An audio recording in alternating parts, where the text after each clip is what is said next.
this brain got me thinking that if I were ever a landlord, which who knows, maybe I would be sometime, that I would pay attention to what my tenants say and to take care of things.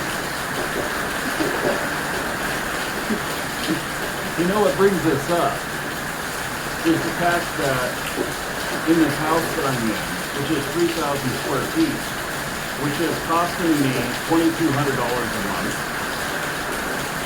it looks pretty nice on the outside. But when it comes down to it, the fact is that it has some issues. And it has some issues because, and I have an issue with one thing, like I'm paying for square footage of anything that has a roof. There's a roof up here. And yet, at the same time, I don't know. Well, you can see this, I'm sure. And you can see this, I'm sure. You know, the place here leaks. Now, this is a lanai, so it's not such an important piece of the property, but it makes a huge amount of it, like more than half of it, unusable when it rains. And, you know, so that's a problem.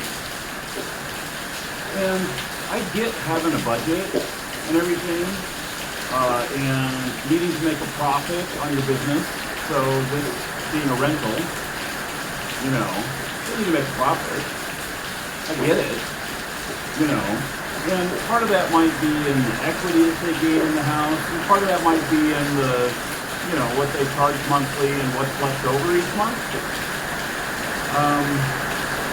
But 6 months ago, we asked to have this fixed. And they did send somebody out. They came out and they checked the gutters.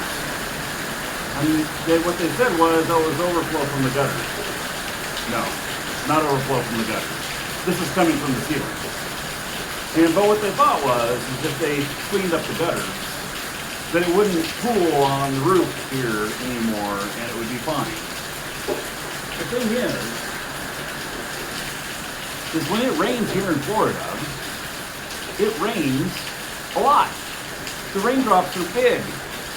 In the summertime, they hurt because they're big. And, you know, look at, let's see, oh, I can't change the view here while I'm doing it. I don't know if you can see the edge of that house over there? See how much water's coming out of there? That is not uncommon here.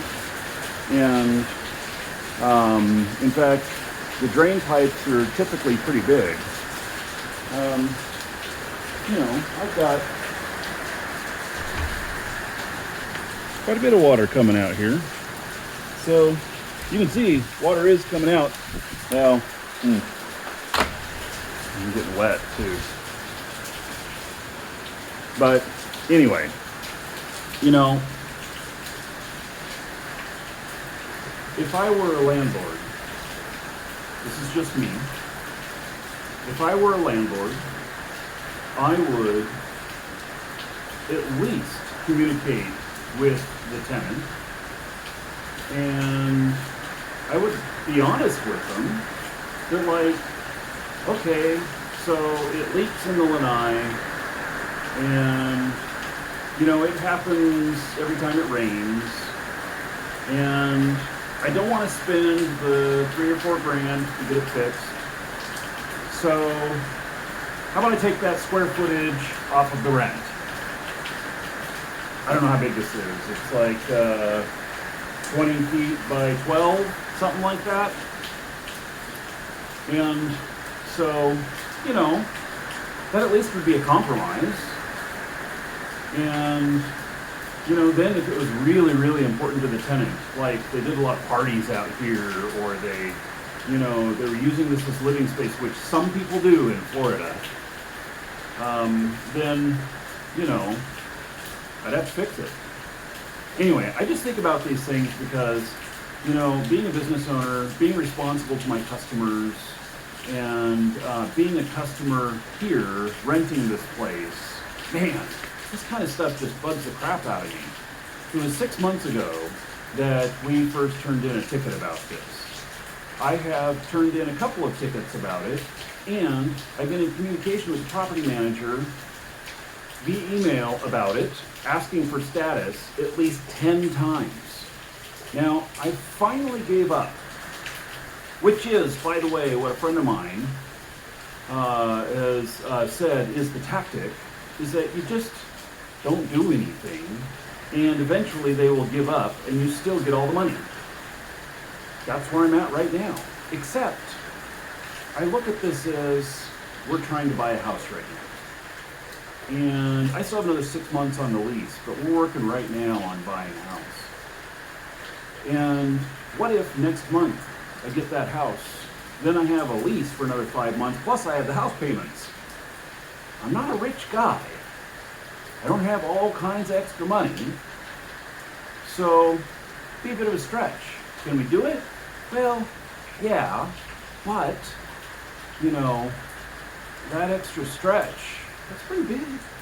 And so, you know, what does that lead me to? It leads me to the fact that if I were to approach them about this issue and say, you didn't fix it, let me go ahead and give you our notice, and we'll just end our lease early. No repercussions. I give you the notice that you want, which they, by the way, they do something really strange. They wanted 60 days notice. I've never encountered that before. 60 days notice, which I think is too long on whether or not we will renew the lease. And I think it's too long because it commits you to finding another place right away, and then you find it, and then you're paying for 2 places for a month or more. It's not very good. It's hard on the person renting. Easier on the person, you know, who is the landlord. And in fact, you know, a better way of that would be 30-day notice required, 60-day notice appreciated. Yeah. So, anyway, it seems to me that this could be a breach on their end of our lease, and and that, along with some of you who know me have heard about our stairs, which we have going upstairs. Half a dozen of them are cracked, and they bend whenever you step on them. It's a little bit concerning. So that issue hasn't been fixed either, and I've discussed that with them as many times as well. So, but anyway, what would you do? Yeah, if you were a landlord, would you take care of it? Or you just let a property manager take care of it and maximize your money? You know, I don't know. You know, my last landlord treated us like people, treated us like friends. Now, obviously, we're not friends, but he treated us like people, not like a number, not like we are here. Anyway, tell me your thoughts. Mark Eikenberry. Take care.